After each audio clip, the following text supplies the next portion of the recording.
আসবে।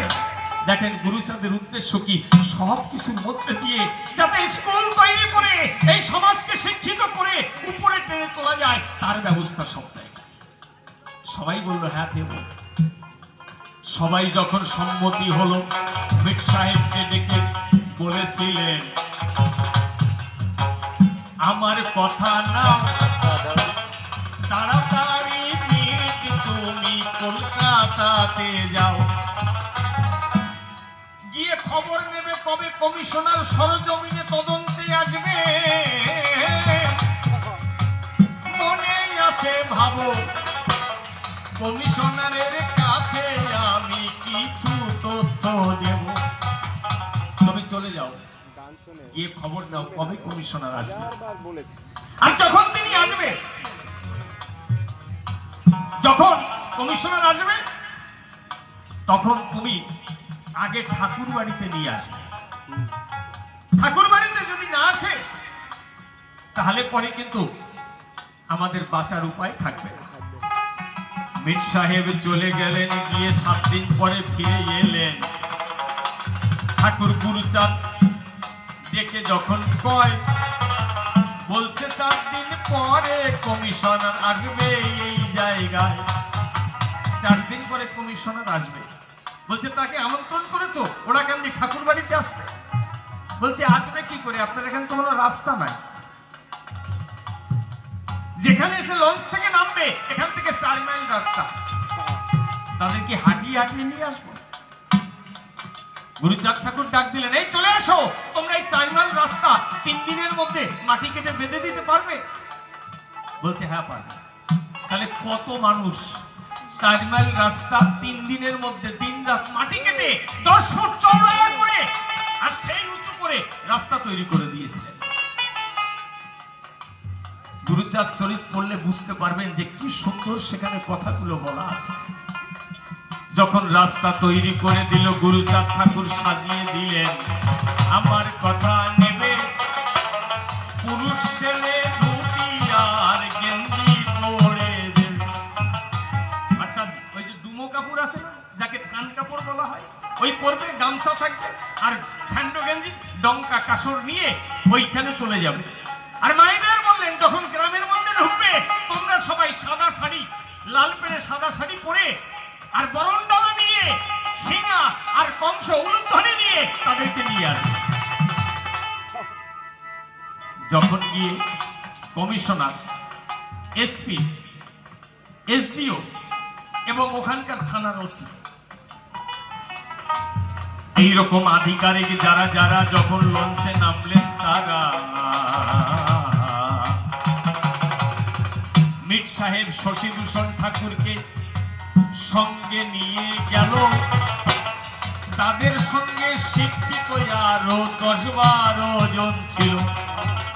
ওই যে বিশ্বদেব দাসটার যারা তখন শিক্ষিত, তারা সবাই মিলে টাই স্যুট পরে গিয়ে যখন মির সাহেব পরিচয় করিয়ে দিলেন কমিশনারের সাথে, গুরুচাঁদ ঠাকুরের ছেলে শশীভূষণ ঠাকুর, তারা ইংরেজিতে তাদের সম্বোধন করে যখন আপ্যায়ন করিল, ঘোড়ার গাড়ি করে যখন নিয়ে আসিল, মতুয়া ভক্ত যারা হরিনাম করে তারা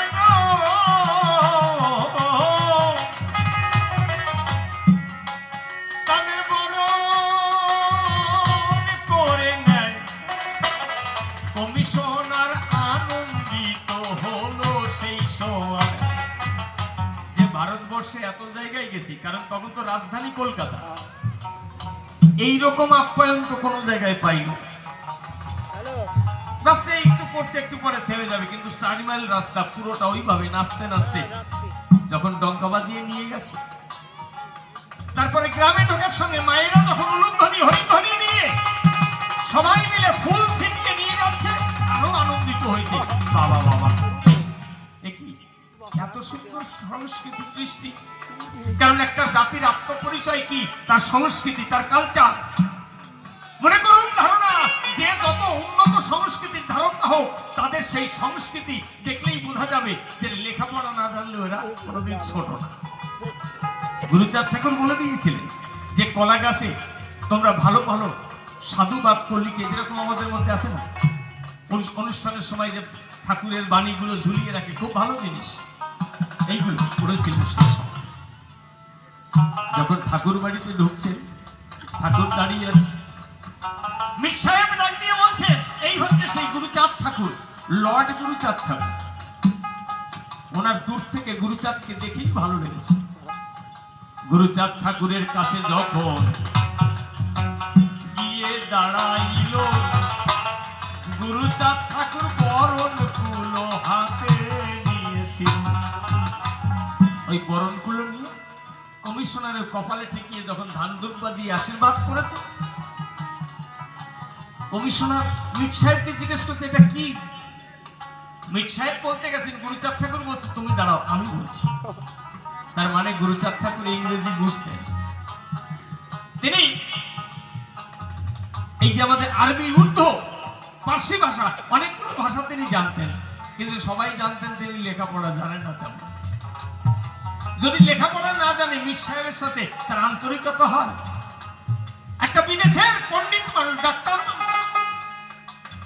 বলছে, কমিশনার সাহেব এই যে কুলোর মধ্যে আপনাকে আশীর্বাদ করলাম, এর মধ্যে দেখেন ধুনুচি আছে, প্রদীপ আছে, ধান আছে, দুর্বা আছে, ফুল আছে, এর মানে কি জানেন?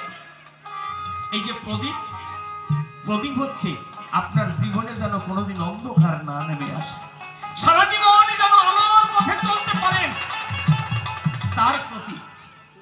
আর এই যে ধূপ, এটা হচ্ছে সুগন্ধি। আর এই দেখুন ধোঁয়া হচ্ছে, এই ধোঁয়া হচ্ছে মানে যাতে এখানে মশা মাছি থাকলে এই ধোঁয়ার জন্য তারা চলে যাবে।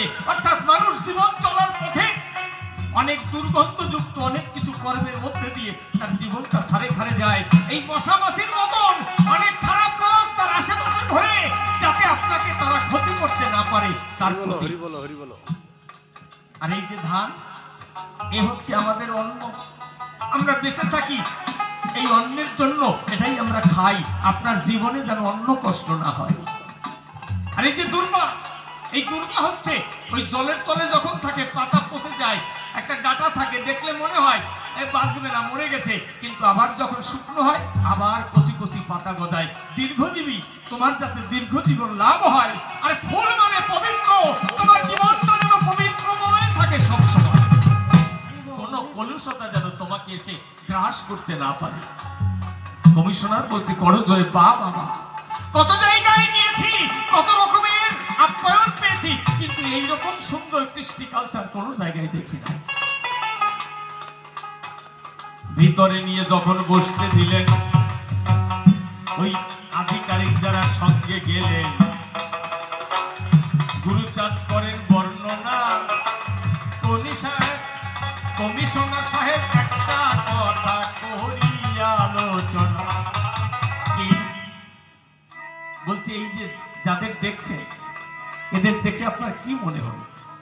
ওই যে পালতোলা নৌকা যাচ্ছে, এরাই তৈরি করে। ওই যে ক্ষেত ভর্তি ফসল দেখছেন, এরাই তৈরি করে। এই ঘর বাড়ি এরা তৈরি করে। কত সুন্দর এরা নাম করে, এরা গান করে, এরা খেলা করে, এরা এত সুন্দর সংস্কৃতির ধারক বাহক। এরা কি ক্রিমিনাল হতে পারে? কমিশনার করে বর্ণনা, রাবিশ, তারা এদেরকে ক্রিমিনাল করে। এত সুন্দর যারা সংস্কৃতির ধারক বাহক, তারা কোনোদিন ক্রিমিনাল হতে পারে না। হেরিডিটি ক্রিমিনাল তো হতেই পারে না, পরম্পরায় অপরাধী হতে পারে না। ওই যে কেস করেছিল, ওইখানে সঙ্গে সঙ্গে কমিশনার সাহেব কেটে দিল। সেদিন থেকে আমাদের কলঙ্ক মুছে গেল। বলছে, আপনার কি চাই? বলছে, আমি এখানে হাই স্কুল করতে চাই, যাতে আমার এখানকার ছেলে মেয়েরা ইংরেজি শিখতে পারে, যাতে উচ্চ শিক্ষা লাভ করতে পারে। কমিশনার বলছে, কেন আপনি জাননি এই যে এসডিও আছে, এদের কাছে জাননি? বলছে, বহুবার গিয়েছি, অ্যাপ্লিকেশন করেছি, সবাই আমারটা জমা রেখেছে, কিন্তু কেউ একটা স্কুল স্যাংশন করেনি। সঙ্গে সঙ্গে নিজের প্যাড বের করে ওখানে স্কুল স্যাংশন করে দিয়েছিল। আমার গুরুচাঁদের জন্য আমাদের মাথার কলঙ্ক মোচন। এটা শুধু কথার কথা নয়, আপনারা দেখবেন যে এখনো আদিবাসীদের মধ্যে এই রানাঘাটে আমরা গেল বছর দেখেছি না, প্রথম ম্যাট্রিক পাস করেছে একটা মেয়ে। কেন? যারা আদিবাসী ভারতে হাজার হাজার বছর ধরে আছে, তারা সবে লেখাপড়া কেন শিখছে? ওই কেসে তারা পড়েছিল, যার জন্য তারা স্কুলের দরজায় পৌঁছাতে পারে। এই ভারতবর্ষে 250টা জনজাতির বিরুদ্ধে কেস হয়েছিল, 150খানা জাতির উপরে ওটা লাগু হয়েছিল, যার জন্য তারা কেউ স্কুলে যায়নি। তারা সাপ, ব্যাঙ, পিঁপড়ের ডিম খেয়ে বেঁচে আছে। তারা কত রকম অবস্থায় জীবন যাপন করছে, বুঝতে পারছেন? আমাদের উপরে যদি ওই কেস 1907 সালে লাগু হতো, তাহলে আমাদের মানুষ আর কেউ লেখাপড়া শিখতে পারতো? আজকে যারা চাকরি করছে, যারা প্রফেসর হচ্ছে, ডাক্তার হয়েছে, ইঞ্জিনিয়ার হয়েছে, যা কিছু হচ্ছে সব কিছু শেষ হয়ে যেত। সেই আইন কবে এসে বাতিল করেছে জানেন? 1962 সালে ইন্ডিয়া গভর্নমেন্ট ভারত স্বাধীন হওয়ার 12 বছর পর, 15 বছর পর সেই আইন যখন সংবিধান ভিতর দিয়ে অ্যামেন্ডমেন্ট করে বাদ দেওয়া হয়, তারপর থেকে সবাই লেখাপড়ার সুযোগ কিন্তু পায়। তাহলে গুরুচাঁদ ঠাকুর আমাদের কতই উপকার করেছে গো, করি যে বর্ণনা, জাতির জনক তারে কেন বলতে পারবো না?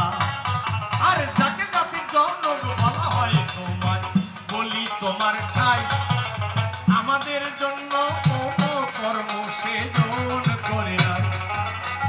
তাহলে যাদের জাতির জনক বলছো, তারা আমাদের জাতির কোনো কাজ করে না। কারণ এই আলোচনা এত বড় আলোচনা 1 ঘন্টা 2 ঘন্টা 5 ঘন্টায় হয় না, সারা রাত ধরে যদি আলোচনা করে। আর আমাদের মানুষ একটু ভাবের কথা বললেই ভালোবাসে, যেই একটু তথ্যমূলক আলোচনা করব, জাতির জাগরণের কথা বলবো, আপনার ঐতিহ্যের কথা বলবো, আপনার মাথা উঁচু করে দাঁড়াবার কথা বলবো, আত্মমর্যাদার কথা বলবো, তখন এরা বোঝে না। যে নিজের আত্মমর্যাদা বোঝে না, তার উন্নতি সম্ভব নয়। এই জন্যে আমার গুরুচাঁদ ঠাকুর যেখানে যেতেন, মানুষকে জাগরণের কথা বলতেন, পথ দেখাতেন। আর এখন আমাকে গোসাইরা খালি যাইয়ে গান গাবে আর কান্না করে খিচুড়ি খেয়ে বাড়ি চলে যাবে, কাজ হবে? হ্যাঁ, এই বাবা সত্যি কথা বলবো, তাতে যা হয় হোক, কারণ সঠিক তত্ত্ব জানা প্রয়োজন আছে। বলি সবার ঠাই, তা না হলে আমাদের কিন্তু অগ্রগতি নাই। কারণটা কি জানেন? আমাদের হরিচাঁদ ঠাকুর সমাজ সংস্কার করেছিলেন। আমাদের ধর্মের মধ্যে যে কলুষতা ছিল, হিংসা বিদ্বেষ ছিল, কুত পবিত্রতা করে গেছে।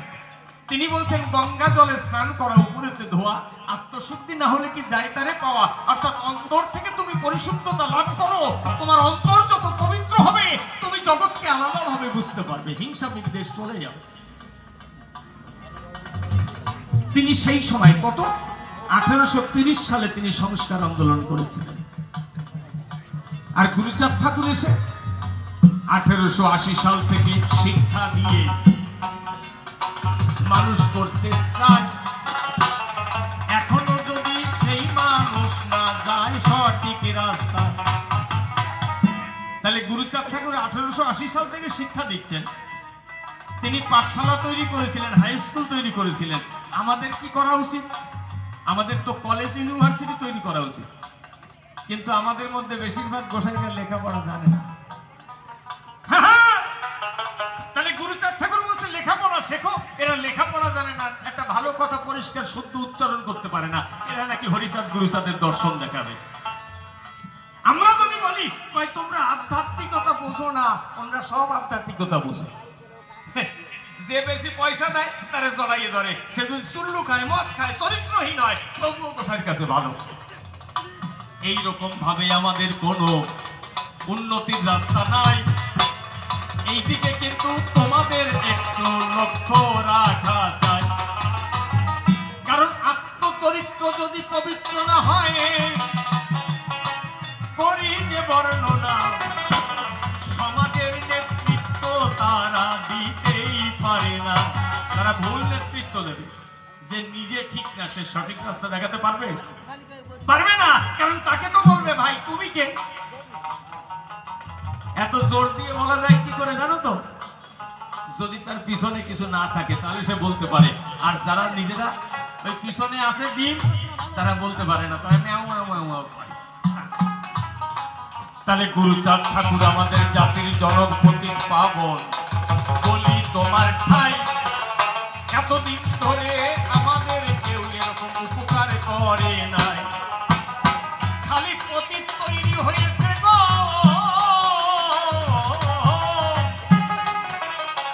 করি যে বর্ণনা পতিত পাবন এই জগতে কেউ ছিল না। এতদিন অনেক পতিত পাবনের নাম শুনেছি, পতিত উদ্ধার হয়েছে? হয়নি। পতিত আরো বেশি করে তৈরি হয়েছে, কিন্তু এই দেখলাম যে হরিচাঁদ গুরুচাঁদের কৃপায় আজকে পতিতরা মাথা তুলে দাঁড়িয়েছে, তারাও বলতে পারে আমরাও মানুষ, আমাদের অধিকার আছে। আগে ছিল বলার অধিকার ছিল না, এটা সত্যি কথা। এই সত্যকে অস্বীকার করে ধর্ম হয় না।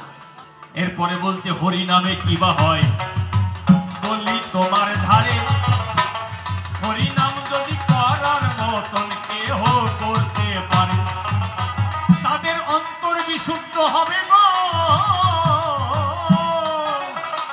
বলি তোমার ঠাই ওই নামের মধ্যে প্রকৃত পক্ষে ডুব দেওয়া যায়। তিনি কি বলছেন? হাতে কাম আর মুখে নাম, তাতে হবে পরিণাম। অর্থাৎ তুমি কর্ম করবে, কর্ম হচ্ছে জগতের শ্রেষ্ঠ জিনিস, কারণ কর্মের মধ্যে দিয়ে জগৎ সুন্দর হয়। আর কর্ম ছেড়ে ধর্ম করলে তাতে কোনো কালে জগতের কল্যাণ হয় না। তাহলে কর্ম দিয়ে জগতের সেবা করা যায়, আর যেমন কর্ম করবে তেমনই তো তোমার পরিচয় হবে, অর্থাৎ সুকর্ম করবে আর নাম করবে। তুমি যখন কাজ করবে আর মুখে নাম করবে, তোমার মনে কোনো কুবুদ্ধি বাসা বাঁধতে পারবে না। তুমি কাজ করবে আর নাম করবে, তোমার মনটা পবিত্র থাকবে, জগৎ মঙ্গল করিবে, আর কাম ছাড়া নাম করিলে বুদ্ধি যে আসে। খালি বসে বসে নাম করলে তাতে নানান রকমের বুদ্ধি মগজের মধ্যে খেলবে, কি করে কোথায় কার একটুখানি কায়দা করা যায় সেই সমস্ত আর কি, না ও বলা যায় না। কিন্তু কর্মের মধ্যে থাকো সবসময়। কি আপনি সারাদিন খাটাখাটনি করে এসে হরিবল হরিবল বলে দুটো খেয়ে শুয়ে পড়বেন, ঘুমিয়ে পড়বেন, তাই না? আপনার কারোর বাড়ি যাওয়ার কথা মনে থাকবে, আর সারাদিন নাক টেনে ঘুমাইয়ে রাত্রেবেলায় ঘুম আসবে না, দেখি ওই বাড়ি কি করতেছে, একটু বেড়ার পাশে যাই, কারোর সাথে কি কয় একটু শুনে আসি, এই সমস্ত আসবে না। অকাম্মার ডেকিদের কাজটা কি? ওই জন্য কর্মই হচ্ছে শ্রেষ্ঠ। ও বলছে না যে গুরুচাঁদের ভাই আর একজন ছিল উমাচরণ, বা অন্যদের অনেক সন্তান ছিল, তারা ভগবান হলো না। গুরুচাঁদ ঠাকুর ভগবান হলো কেন? ভগবান কি করে হয় জানো? কর্মের মধ্যে দিয়ে শ্রেষ্ঠত্ব লাভ করতে পারে। বলি তোমার ধারে একটুখানি শ্রবণ করো তুমি ধৈর্য।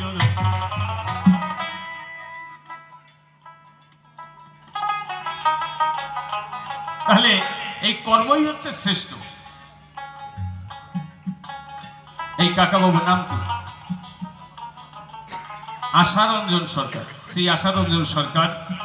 তিনি আমার গান শুনে আমাকে আশীর্বাদ করলেন, তার এই আশীর্বাদ আমি মাথায় তুলে নিলাম। হরিবল হরিবল হরিবল, সবাই মিলে তো হরিবল হরিবল হরিবল। তাহলে ছিলাম কোথায়? মানুষ কর্মের মধ্যে দিয়ে চিরঞ্জীবী হতে পারে, পারে না? দীর্ঘজীবী হতে পারে, আবার অমরত্ব লাভ করতে পারে, কিন্তু দেহ ধরে সারা জীবন চিরদিন থাকা যায় না। কিন্তু কর্মের মধ্যে দিয়ে সেই অমরত্ব লাভ করতে পারে। বলি সবার ধারে যে যেমন কর্ম করবে সবই সংসারে। তাই কই বলছে, যেদিন তুমি এসেছিলে ভবে, কেঁদেছিলে তুমি, হেসেছিল সবে। এমন কর্ম করিবে সম্পাদন, বেলা শেষে হাসিবে তুমি, কাঁদিবে ভুবন।